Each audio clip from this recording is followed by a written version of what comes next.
we expected like a time of celebration in MK Mobile. New content, new characters. We thought cross-platform unlocks were coming. To go to a kitchen store and buy me a fridge, and I go in there and put like my, let's say, $1,200 on the counter, and then they give me a box full of plates and say like, yeah, well, the fridge is 10% only.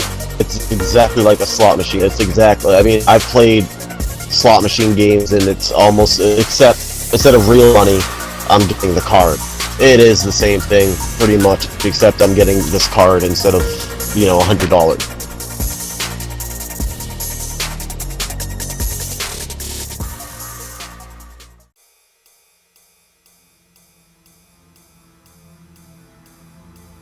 Welcome to Kombat Talks Black, episode 6, and this is going to be a very fascinating episode, I think, for a lot of you, because we've all been in the same position with NRS, where there's so little communication about what's actually happening in the game. And I think as players, guys, one of the biggest questions that we've always had is what the hell happened to MKX Mobile when 2.0 came out and the game became MK Mobile, and all these fiascos started. Really, they took off in terms of the old store going away, cards being locked behind low drop rates. It became a completely different game, and we're going to talk about that. We've got a lot of explanations and some of the real story behind it that we've been able to dig up through some painstaking research, because there's next to nothing in terms of communication out there from NRS, like we said. But these are hard facts, hard evidence that we've been able to figure out about the game. But to discuss it with me today, I have two amazing guests for you. Those of you familiar with Kombat Talks already know him well. KC Mobile Gaming. Welcome, KC. Hi, thanks. Glad to be here. And then also Travers. Welcome, Travers. What's going on, everybody? Hello. Glad to have you on the channel for the first time. Thank you. I'm glad to be here. So the reason I have both KC and Travers here today is two very different perspectives. KC was here from close to the beginning, since about 2016, and has played the game as a free-to-play player the entire time. He will never compromise. NRS will never see a nickel from this man. This is the way he's played the game the entire time. So I'm really excited to hear his perspective on this, because we are tackling the elephant in the room. We're talking about the money problem in MK Mobile. And with that in mind, I thought the other total flip side of that perspective is here, Travers 3.0. Every time a new card comes out, new equipment comes out, you're one of the first players in the world to already have it maxed and be running it on your account. You often get called out as a hacker, which you're not. Yes. I would never have a hacker on this channel. It's only for legitimate players. I've actually defended you before on Twitter. Yeah, I appreciate that. Yeah, they saw your account and they saw your equipment and characters, and the only thing they could think was that you must be hacked. But you're day one, typically, or close to it. You've got most of your equipment and your new characters maxed, right? Sad to say, I pay to play, man. Like I thought, it's really addictive to me. It's like a slot machine, so it's like I keep going and going, and as long as I got the funds to do it, I'm maxing it out. Okay, so. and that's what I really want to share with folks.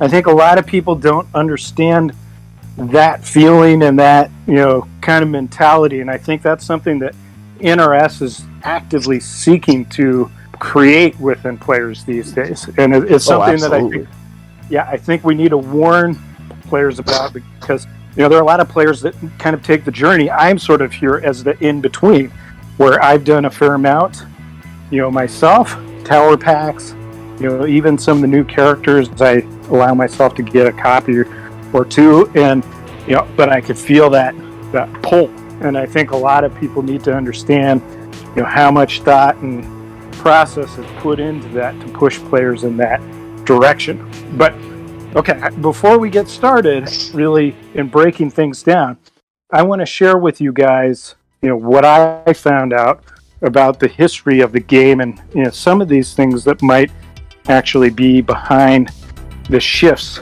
that we saw, particularly starting off from when we saw MKX Mobile become MK Mobile. Ostensibly, I think most of us thought, well, it's because of MK11, that the game became what it was. But at the time, the shift was already in motion because these things were planned out. And I've done some research. I've searched, various websites where I could find the information. I found out that at least some of the people in management over in NRS's mobile division were brought in around the end of 2018, early 2019, and brought in specifically to manage the game and change the direction that the game was going in. Essentially, what I was able to find out was they brought in an experienced mobile games manager, essentially. I'm not going to get into job titles. I don't want people looking this guy up. I just want to share the information that I have so that you don't have to, so that you can know what happened. At least he was brought on board. He'd had experience with monetization, he had a background in econometrics and behavioral psychology, and he really brought some qualifications. Obviously, they hired this guy because they were looking for somebody like this, essentially to monetize the game more effectively. That was the plan. And I'm thinking, well, why did we have this shift? Part of it could have been MK11, but really the fact is AT&T inherited WB Games after its $85 billion takeover of Time Warner in 2018. Basically, AT&T stepped in, and I think a lot of this was probably corporate direction in pushing WB Games a certain way, because as we all know, those of us who were there pre 2.0, the game operated very differently. I mean, they cared about profit, but they didn't operate the same way. KC, maybe you can speak a little bit more to that, because you and I had a lot of experience with that. Do you want to talk about that for players who maybe weren't here pre 2.0, like Traverse? Well, as it basically was back then, we of course didn't have any towers or something. It actually, as I started, we started off with 18 souls a day, which means we had the dailies, and that was all. We had 18 souls plus a challenge that came up every 2 weeks or so, and that was only normal and hard mode. So gaining souls was not that easy, but on the other hand, we had a store where the regular characters were all up for sale, a little more expensive than in the soul packs, of course, but therefore you got the guaranteed copy. Then there was also the thing with the challenges. We got early access packs. Those were then monetized. I think it was like $10 per early access pack. But then again, also the same goes for the card in that pack was guaranteed. So you spent your $10 and you got your challenge character. But one of the things that I want to enlighten newer players on, like you, Traverse, was if you purchase one of these early access packs, you were guaranteed to get that card for $20 essentially. On top, you had that character in the store available to use it directly. So you bought it once, and then once you purchased it for the price that you could fuse it for like 400 souls in the store. So you buy one character and then you fuse it up as much as you want all the way. That would have saved so much money. Yeah, absolutely. Well, this is the difference. It's a really astounding difference in terms of the pricing of cards now. Because if you didn't go for the early access pack, the players knew that you only had to wait, like a week or so typically, before you had access to the card through a challenge where you could get it completely free. And it was also so much more convenient and more enjoyable. I mean, of course, we're still talking just your challenge characters. There's nothing with diamonds or something like that. It's just the regular challenges that we because I heard there wasn't diamond cards yet, right? There wasn't any diamond cards. It was all gold, four right? Or 5 or so. We had Rasmus Melina, we had Classic Raiden, we had a little later than Classic Liu Kang, we had Hellspawn Scorpion, and then they released Classic Dark and Classic Goro. Those were like the basic diamonds we had, and Reg Devora. And Aaron Black. Yeah, true. Bounty Hunter Aaron Black was in there. So here was the thing. Originally, like Casey had talked about, the game was just such a grind because souls were almost impossible to get. You had to get them every day. One of the ways that I got ahead in the beginning, I actually completed some of the in-game offers, and it made such a huge difference because these were things that I needed, like an antivirus software or, just doing some stupid auction thing online called Deal Dash. They gave me a bunch of souls for doing these things, and souls really helped you out in the beginning. So once you built up your souls and you had enough of a collection, you could essentially use that to complete the challenges and get more souls and unlock more cards. But when the top really kind of blew off on the game, the quest mode update came out.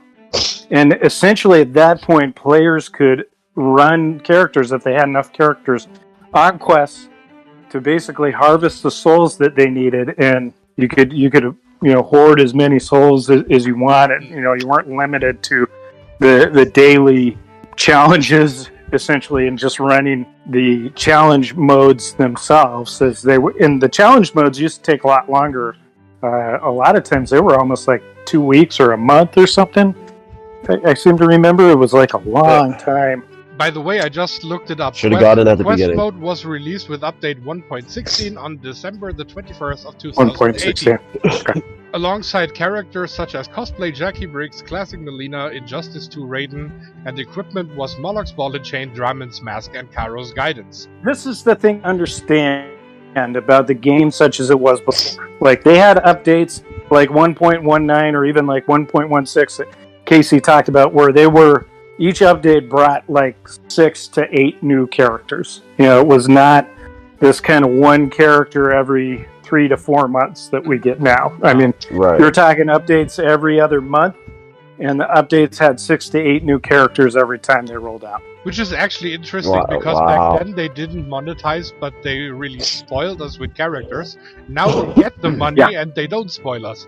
Well, it's completely inverted. Yeah. It's crazy. And so I think that's the other thing that players need to understand is I've done some more research on the folks who kind of came into this role of management at NRS, in the mobile division, and essentially what their thinking was to change the way the economy functioned enough that they could get a lot deeper in terms of the monetization of the players. And they had some mechanics in the game that they'd already toyed with a little bit. I think in terms of painting the broad strokes, they have worked with some consulting companies for mobile games. I'm aware of that. I believe that to be the case. I guess I have enough circumstantial evidence. I think they brought in some of these consulting companies, and what they focused on was the depth of monetization in the game, kind of how they could work players with more of these offers. But it's certainly evident that from 2.0 on, the shift became progressively more and more towards monetization. And I think last summer we really hit a new low when we had Classic Smoke and then Guardian Terminator coming out in pay packs. And now that has been the new norm for how characters come Everything out. works. Yep. And they delayed somewhat on those packs in the beginning. And the thing that we're seeing in the game now is they're delaying further and further and further on where's the actual Joker? Souls packs. Yeah, absolutely. That's why.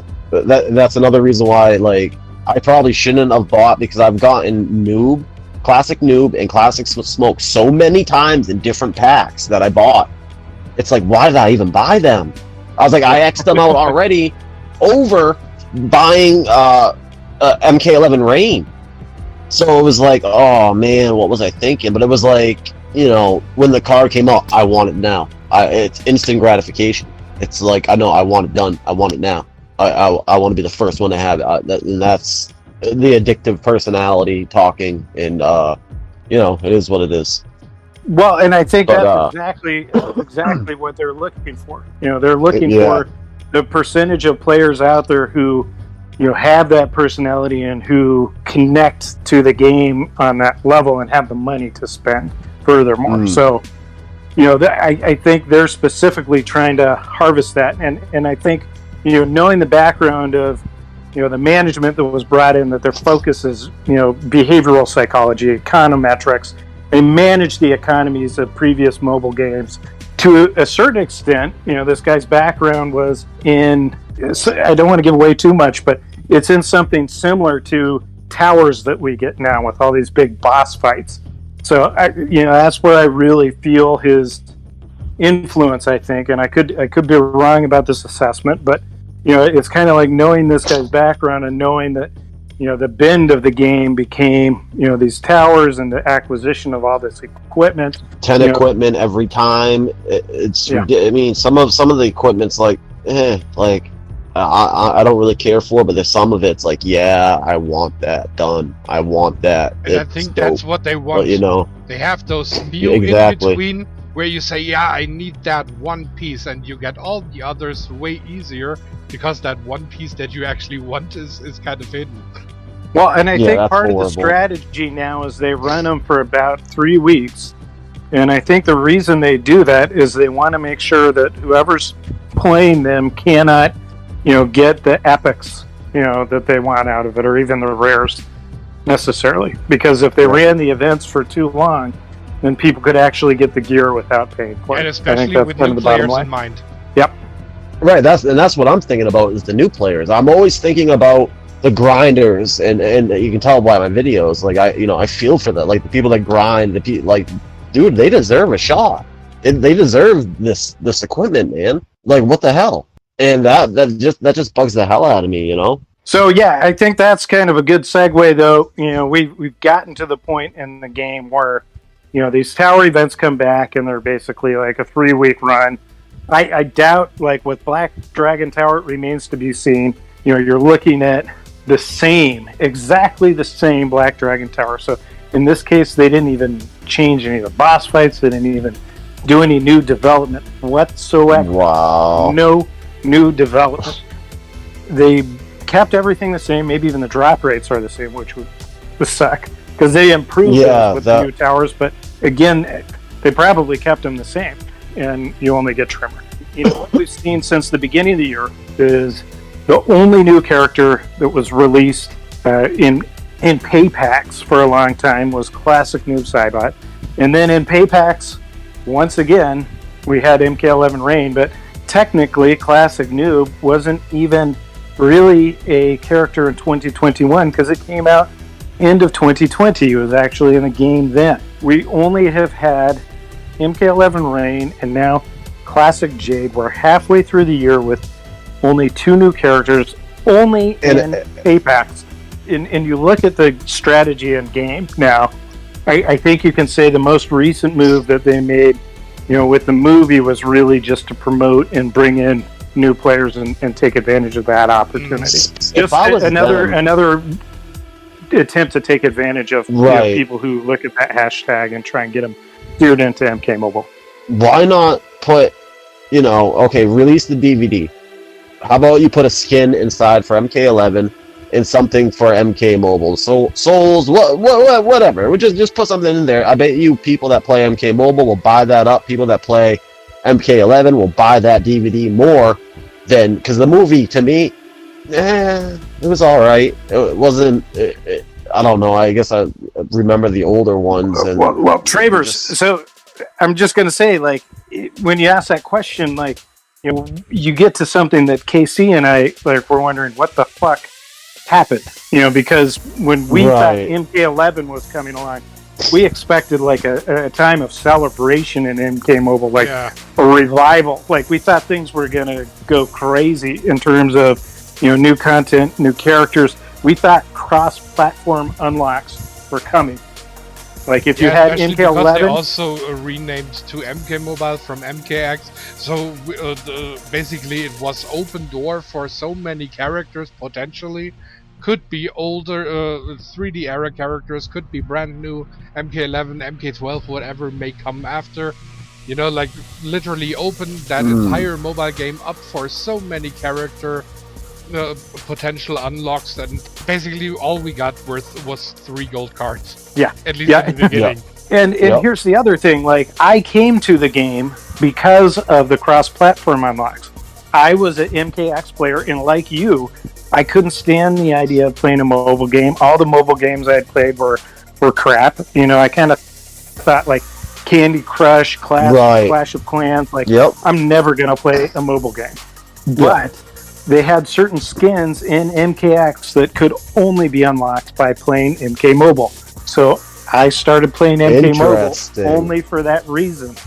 And then, you know, I was able to unlock content in MK Mobile from all the work that I'd done in MKX, which gave me a huge head start. In MK Mobile, I had way more, you know, gold cards and options in the very beginning than a lot of players just starting out. So it was the cross-platform interaction that got me started. It's a damn shame that I think in the beginning all you could get, and probably still all you could get, were MK11 gold cards. They wouldn't even give you a shot at Scorpion. I think it was you got Jade, you got Raiden, or Cabal, or you Cabal, or not even Cabal. No, it was Jade or Raiden. I think that was it. Like I said, I got in when MK11 came out. They had the challenges for Raiden, Jade. Cabal wasn't out yet. And they only did a few challenges for them. They didn't do many. They definitely didn't let you Fusion X the card.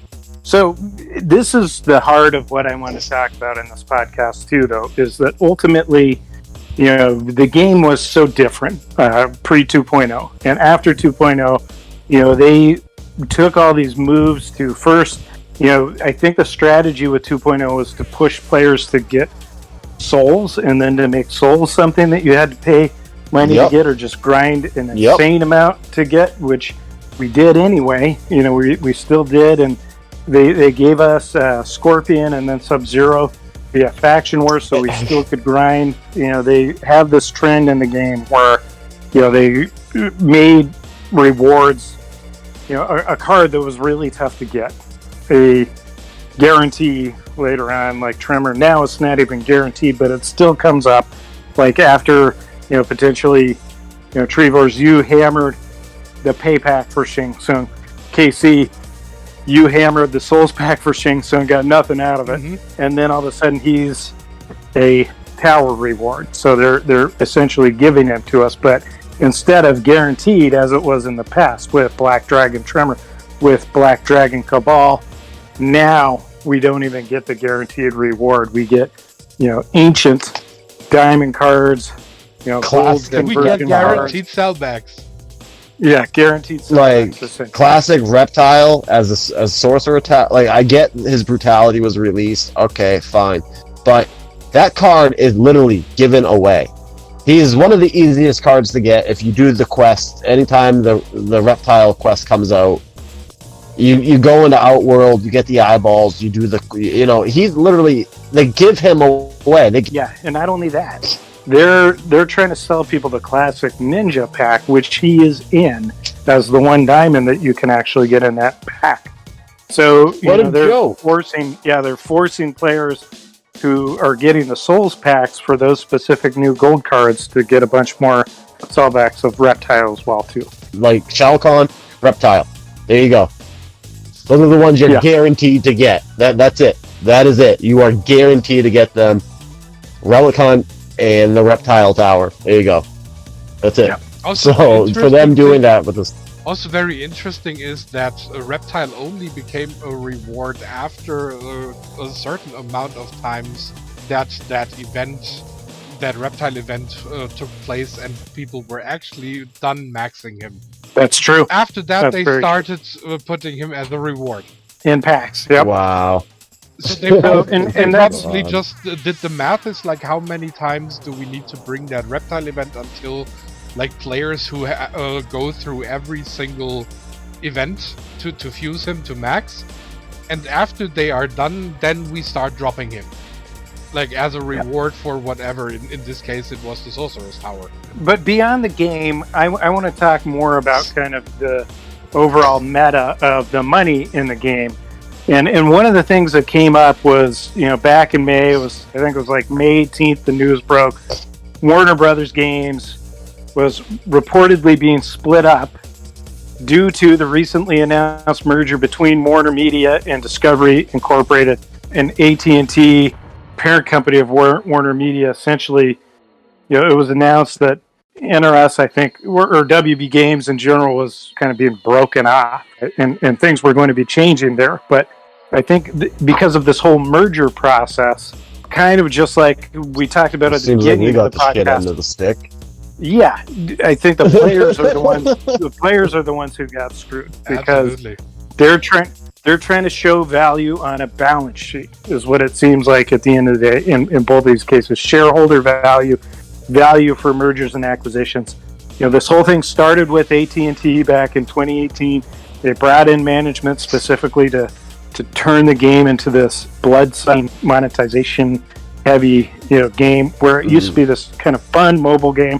There was a companion to MKX that we all enjoyed, and it's just it's accelerating. Fell in love with. Yeah, absolutely. We wouldn't. I mean, absolutely. Yeah, no, yeah. I would have stopped after the first few thou. I'd be no more. And part of what I was reading with these, consulting companies that they may or may not have worked with, at least that they've been influenced by the ideas from, is, that you don't want to have innovation in your mobile games to a certain degree. You want to recycle and you want to reuse content, and it's just you can really see the thinking and how things changed after 2.0, because it was always like we were getting new stuff. Mick Pack came up with the feats of strength for us. That was just such a massive update. We had Quest Mode in another update. We had Relic Hunt in another update. They were always coming out with cool new stuff for us. We had crazy new stuff that totally changed the game. Like, could you imagine having an update now where they add something like Quest Mode, or, they add something like Shao Kahn with his Relic Hunt? A hidden reptile in the game. I mean, this was the stuff that was around the corner every other month when we originally played this game. And now the formula that they follow is limit the amount of innovation that takes place in the game, because innovation and development costs are expensive. And basically, as a business, the more that you spend on development, the less you make in terms of profits. I knew it blew your mind the other day when I shared this information with you, Traverse, but I think everybody listening should understand this. Go to sensortower.com and punch in Mortal Kombat Mobile and see what the monthly revenues on that game are. I just can't stop shaking my head on that one. This is a multi-million-dollar game. At least according to this data. We don't know how accurate it is, but they're making, it used to be around a little over $1 million, maybe $1.5 million a month on it, and they've tuned that up with the latest updates. The last I saw was they made $3 million last month. Yep. I just couldn't I couldn't believe it. I was pissed, and I just couldn't. I was just like, wow. Casey, what are your thoughts on that, man? I think they don't deserve it. No. My main point is simply they are selling us stuff that is not guaranteed, and if I as a customer want to buy something, then I want the product. As I usually do, that comparison is like if I want to go to a kitchen store and buy me a fridge, and I go in there and put like my, let's say, $1,200 on the counter, and then they give me a box full of plates and say like, yeah, well, the fridge is 10% only. It's like that shop would close down 2 days later. But what doesn't close down, KC, is a casino. And that's essentially what it is. Because you're not walking into a shop, and this is what everybody needs to understand. And, this is part of what I really wanted Travers on here to speak to, is this is a fucking casino now. Yes, and 1,000%. That's what they're trying to foster in the mentality of people with the Souls Pack. Because even if you don't gamble at the sale, the pay packs, you're becoming a gambler if you play this game, because you have to participate in it. It's exactly like a slot machine. I mean, I've played slot machine games, and it's almost, except instead of real money, I'm getting the card. It is the same thing pretty much, except I'm getting this card instead of $100. And it's not only from the pay perspective, even as a free-to-play, when I have like my 10,000 souls or something, and then a pack drops that might be on sale or so, then I say, yeah, okay, let's spend maybe 5,000. And then I reach those 5,000 and go, maybe one more. Maybe another right. one. I'm so close, like Fusion 9, come on, So even before they had the money, but you still have this urge to buy another one. Before they had the cash packs and the individual pack, I would buy 5,000 souls for $100, 5,000 souls for 100. I'd keep doing that, and trying to get buying the soul packs, and I feel like you could go through 5,000 souls and not get a diamond card. Or it would be a buyback. So I was spent, crazy on souls. Just buying, So from your 100. Perspective, in a way, this is where it's so ridiculous from them. But they could actually look at what they've done and think that they've offered players a better deal now. Yeah, which is giving them percentage paybacks. Yeah, it's all about the behaviors, and I think the majority of the staff working on the game, because we've heard on Twitter there are a lot of people working on this game.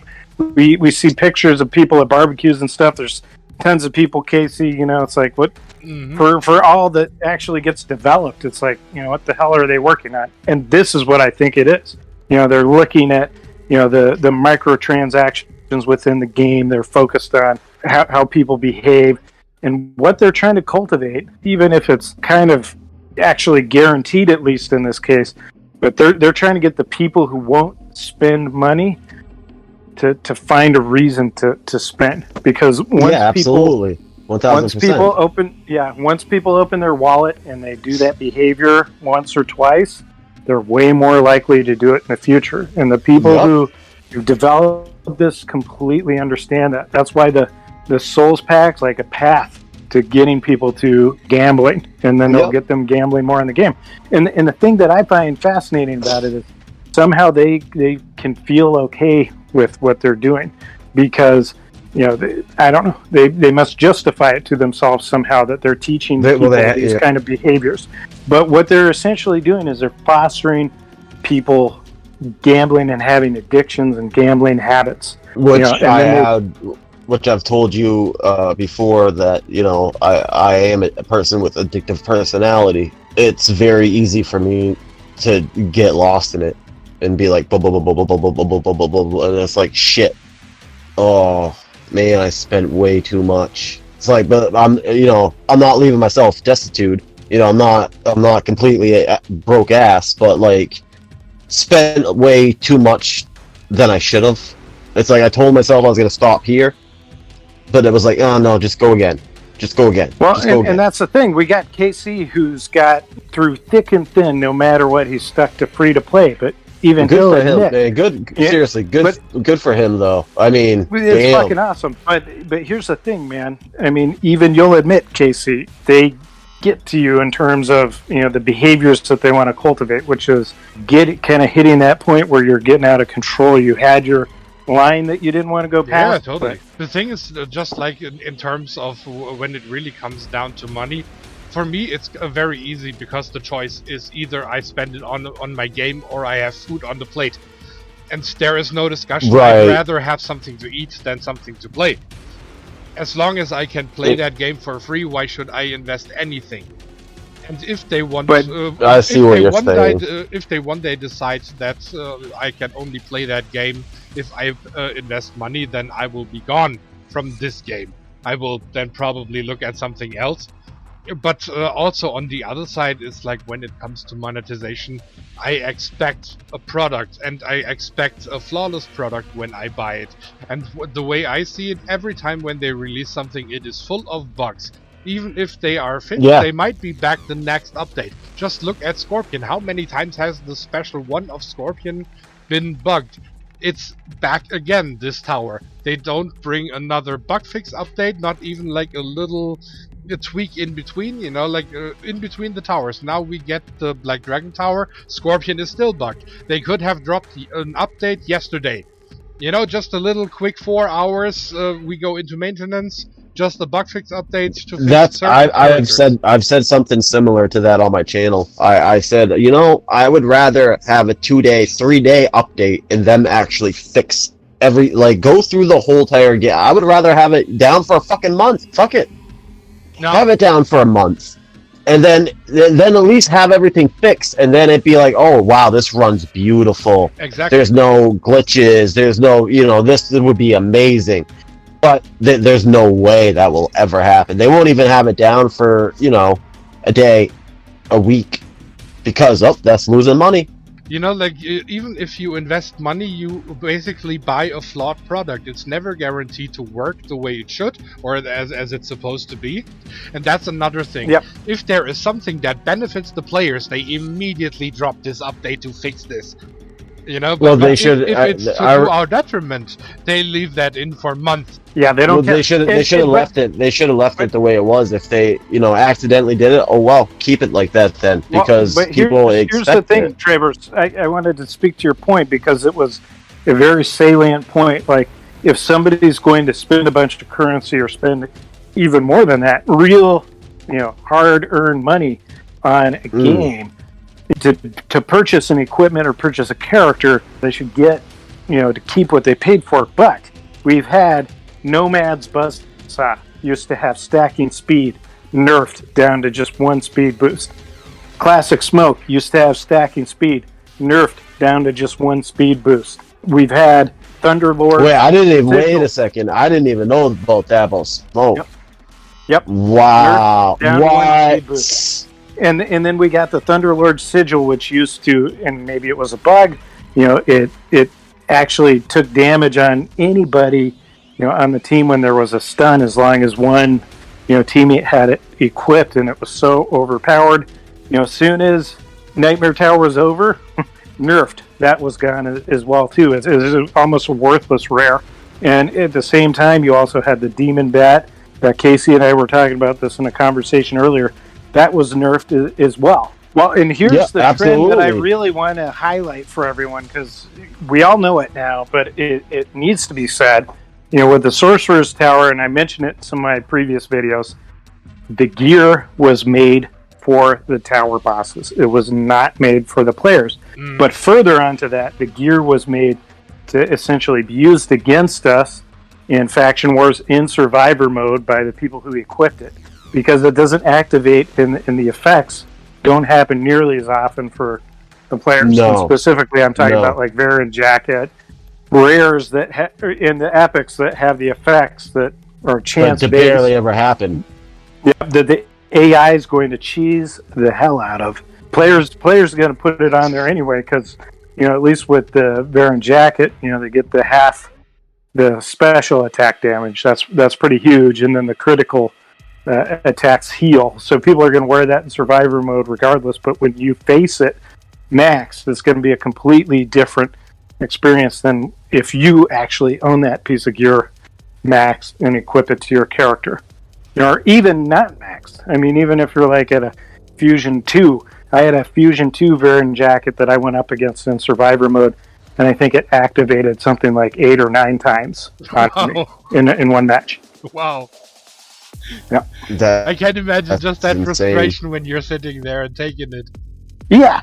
I mean, it could have easily cost me the fight. It was good that I had the team that I had and the strategy that I had, or I would have been wiped out. But I have to say, like, the level of cheapness in Survivor mode is so ridiculous. Like, you get to the point where it's match. And now they're messing with the talent tree.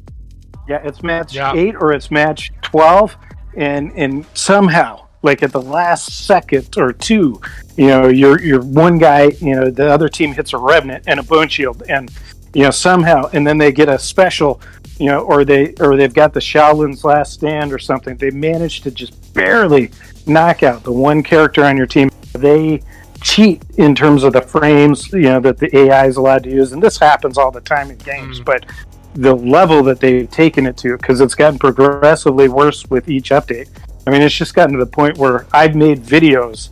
Ode to Cheapness is one that you can find on my channel that are just, slow motion ridiculousness of, so you can see frame by frame what's actually happening. And it's unbelievable. I mean, some of the stuff, it's just, for that to happen in that sequence with the chances that they had for it to happen, it's impossible. I can't believe they did that with. Well, at the end of the day, I really don't understand. I've kept names out of this, because of civility, because of respect. I understand that people are who they are. They do, they do the job that they do, and those two things are separate from one another, and maybe that's how they sleep well at night, because they know, this is kind of what they've been hired to do.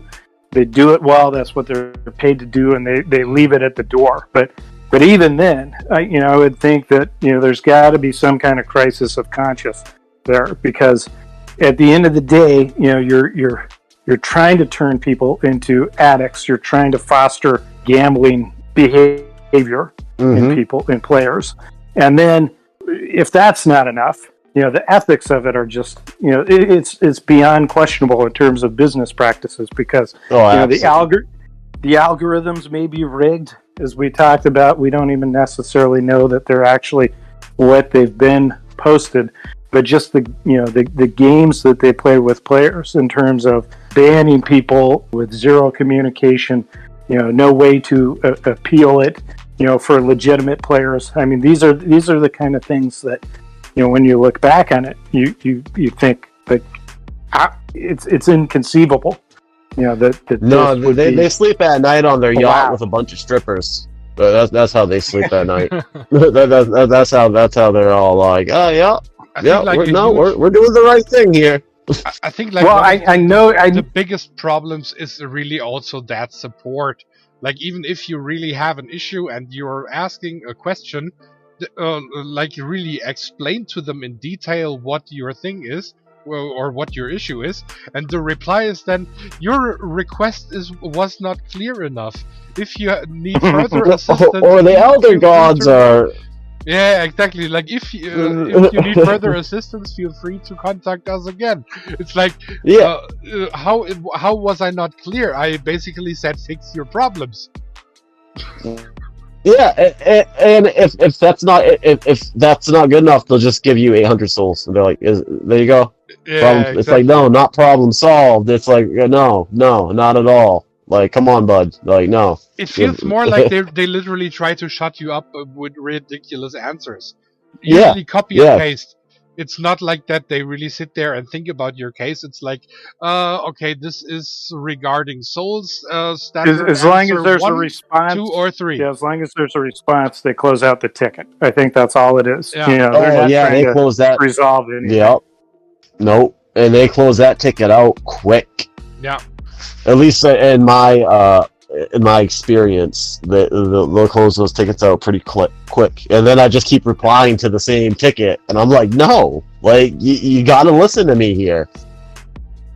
And hopefully, they're not need a paid new to team, listen, though, man. I mean, that's the thing. They're paid to close out tickets, I think, is essentially what it is. And they might not even be paid. They might lose their job if they don't close out X number of tickets, and they might be working on the other shoe, like, they might be working in some part of the world where it's really hard to get that job and to earn what they earn at that job. So they're not even going to be able to, even if they do feel bad, how the fuck are they going to speak up? I get the impression too that they have form letters designed for each individual game that's in WB Games, and the MK one says Elder Gods, and the Harry Potter one says Dumbledore, or whatever the hell.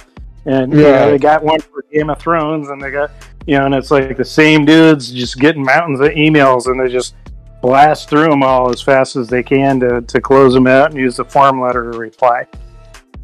Well, I'm assuming, like you said, they would have less work if the game were not that flawed. Like, less bugs in the game, they would have less emails. Absolutely, but like you said, if the person answering the email might feel really bad, but there's not a damn thing they can do, because they'll lose their job, and they're not getting paid as much as the upper tier people.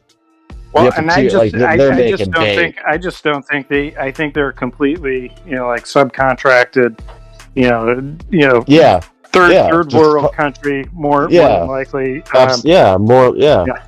I get what you're saying there. 100%. And that's sad. That's really, it's it sucks. Well, But it's these all about upper the money. people, It's all man. about the bottom line, man. It's all about the bottom line. That's But all what that happens matters. when the big whales are like, okay, this is if like someone like me, okay, this is enough. I'm done. Which I mean, I don't know if that's gonna happen, but if some of these big whales go, they're gonna be like, shit. What happened to some of this big money? If I didn't buy maybe one of the packs at one point, I see there is just also be a like, problem. no. If those people go, and then they burn so much ground with the regular normal players who are completely fed up, maybe already left the game because they were not willing to take it anymore. The people who usually paid the money are not there either. What then? Then the game closes down or what? So let's take a minute to talk about the future of the game, because that's where we're headed with this. The future is grim. Exactly. Yeah. I actually thought that was a clue. I feel like we all agree with that. I thought that was a clue from people on the development team who, wanted to speak out about kind of what was going on, in kind of it's like the guy in the fortune cookie factory who, writes the message like, help me, get me out of here. It was like, you guys ought to know your future is grim. Like, things are going to suck in Mortal Kombat Mobile for however long, after this comes out. Yeah, until they get, they hire people that actually care. Oh, but I don't think it's about the people, because, at least in terms of, this guy I've talked about a little bit, he's not on a yacht or anything. He's just a working stiff. He's like you or me. He's got a wife and kid. They live in a house. He's not riding around on. Well, then where's all the money going to? Well, I think it just goes to drive shareholder value. It goes to the bottom line somewhere. It's that's the thing. I mean, somebody's collecting at some point, but I think exactly.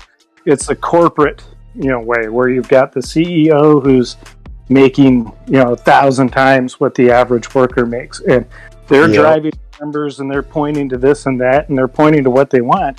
And what we saw was with the transition with the AT&T merger, the Time Warner purchase, like that acquisition, that changed everything. That's when we got 2.0 and kind of the big shift there. I don't think it was just MK11 that changed things. I think it was the shift, the corporatized mentality. I mean, they'd been owned before by, Warner Media or whatever, but I think the AT&T acquisition, there was certainly some big changes that happened at NRS. And then more recently, with the more recent Discovery Media merger, it kind of seems like that might have been part of what was driving the pay packs and some of the economy of the game. So I'm sure their employees feel, the corporatization, and as players, we especially get to feel that in our experience, in the game's economy.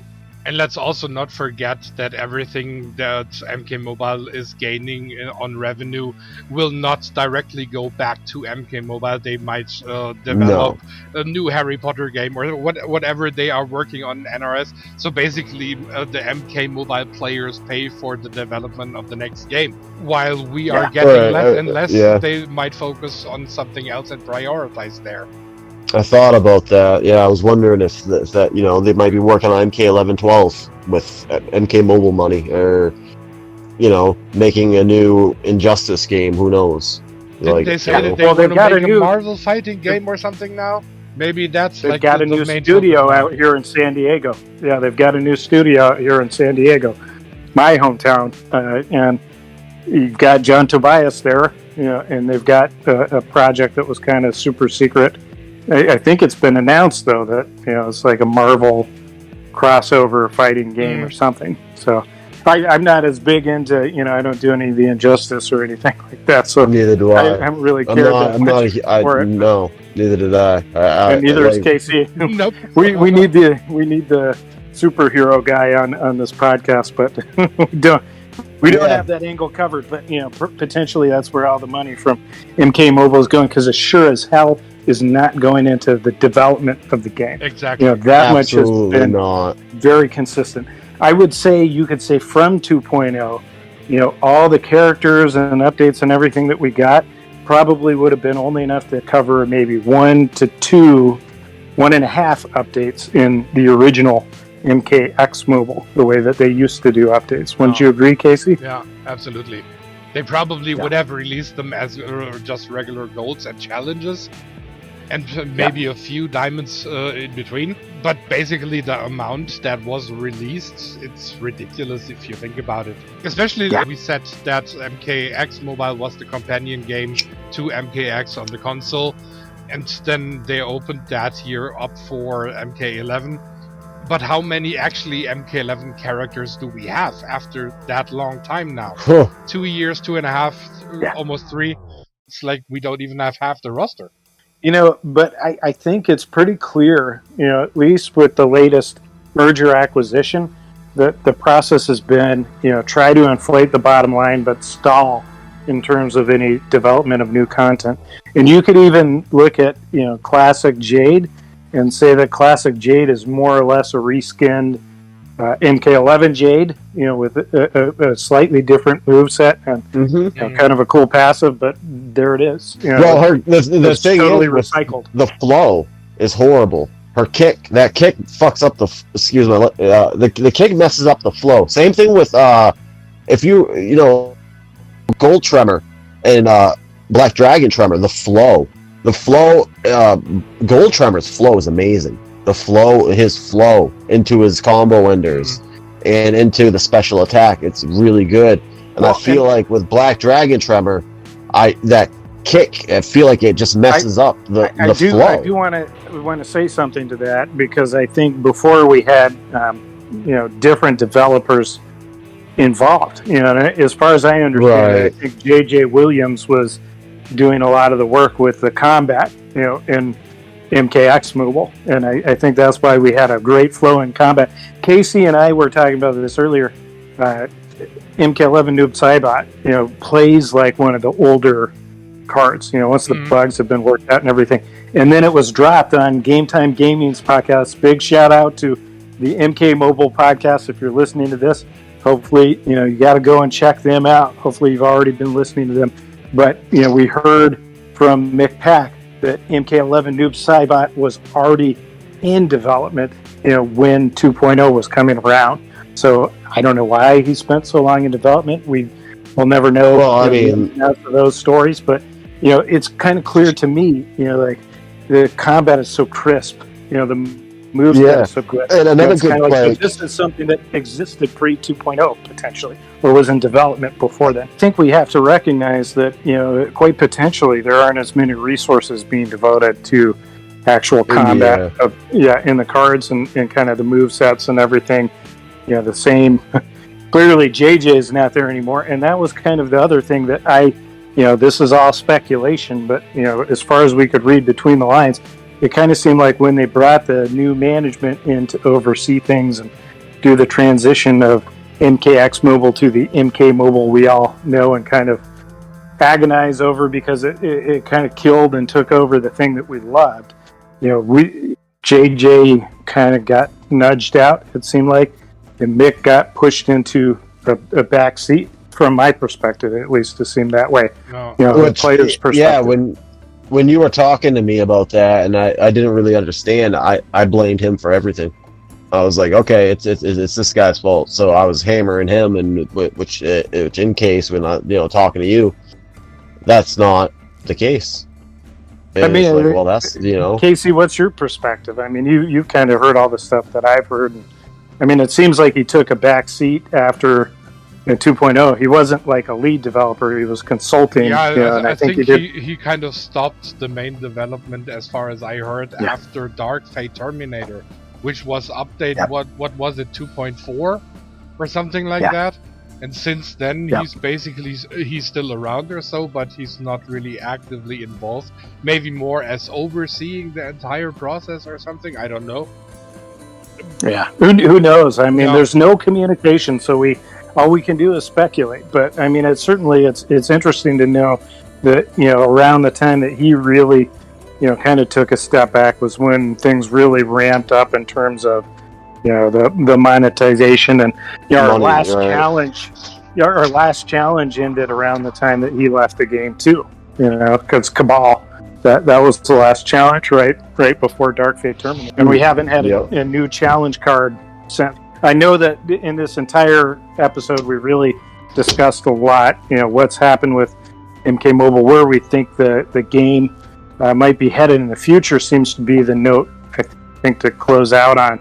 I think every indication lately has been the game is sort of stalled out in terms of development. They're released only two new characters in 2021, only in pay packs. But KC, why don't we start with you in terms of where you think the game is headed at this point? Well, it's so hard to say because number one, they constantly change up things. Number two, we, as you said, we don't have any communication. The last time we heard our community manager, who is also supposed to be a part of MK Mobile, was funnily enough with the release of Classic Jade, where he explained what Jade does. But aside from that, we don't have a community manager. I mean, Tyler Lansdowne, MK Mobile, never heard of it, probably aside from a few streams. The combat casts are seemingly completely shut down. We don't get anything from that side either. It's so hard to say. I think they will just go push further on that route, that they only release paywall packs, and it will take longer and longer until these cards are up for souls or for soul packs. And these soul packs will be rigged to a degree where you basically need 50,000 coins, 50,000 souls to even unlock a single fusion. And the more they do in that vein, the more I feel, I stay free to play. No way. No way that I spent on these packs. Absolutely no. Okay, and Travers? Well, you guys know a lot more than I do. I'll tell you that much, of the people running things and all that stuff. So, if I feel like a lot of people got to go, and we got to get new people in here. And honestly, the way I think about it is, someone's being excuse my language, someone's being greedy, and that needs to stop, because it was a fun game, and I just feel like it's just getting more greed. It's going to be more greed. It's going to get worse. That we say that the percentage is 20% for Jade. Was it really? We don't know. It could have been, might not. I doubt it, because like I said, I got the stick as much I got that 15 times, and I didn't get the card Fusion X until $600 later. So I just feel like it's just gonna go worse and worse and worse until some people's either stop buying stuff, and until the gamers finally say, okay, this is enough. But then will they just shut the game down? It's hard to tell. It seems like it's going to just keep going in the same direction until the money stops. There somehow. will also always be new like, players. Uh-oh. And they pay. Yeah, there'll always be new players.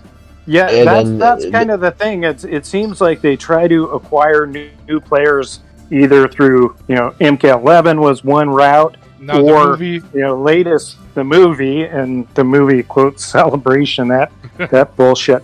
I mean, it's just like it's a scam to get new players into the game, and exactly right there too. And that's a sad thing, man. It really is, because I just see it getting worse until we say enough's enough. But I mean, is that even enough? I think it'll just keep. I think you guys are both kind of onto something, and that it'll just keep going until either players don't tolerate it anymore, or until, I think, with this merger acquisition, people might look at it and they might look at the business practices and think, man, this isn't something that we, at some point we're going to catch some bad press for this when people see this and figure out what's going on, and they might just decide to shut it down for that reason, because so much sketchy stuff is going on in the game these days, in terms of the behaviors that they're trying to manipulate people in, and the kind of money that they're trying to get people to spend on or hopefully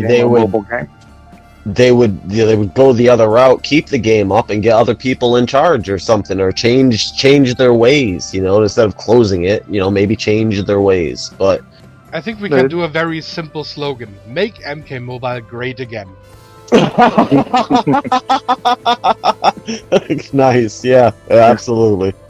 That's a good closeout. I'd love to say that, but I think there's only 2 to 3% chance of that happening, Casey. Yeah. We'll close on that. I'm up for the challenge. Yeah. 3%. I'm used to that. Too. Yeah, that's true. We're all very used to that. All right. Well, thank you all very much for being here on this episode of Kombat Talks Black. My pleasure. Especially Casey and Travers. If you each want to give a shout out of your channel where people can find you, go ahead, Casey. Well, I'm on YouTube under Casey Mobile Gaming. I'm running the channel for a bit longer than 2 years now. MK Mobile content only. There will be no other game until this game dies, so stop by if you like. That's enough. You can find me on YouTube under Treevors 3.0, TREEVORS 3.0, and on Twitter it's Treevors1. Go to my channel. The description of Discord will be in the description under the channel, so you can find me through YouTube. Appreciate you having me here. Thank you very much. Yeah, thanks for coming on the podcast. All right, thank you both. Take care and have a great night.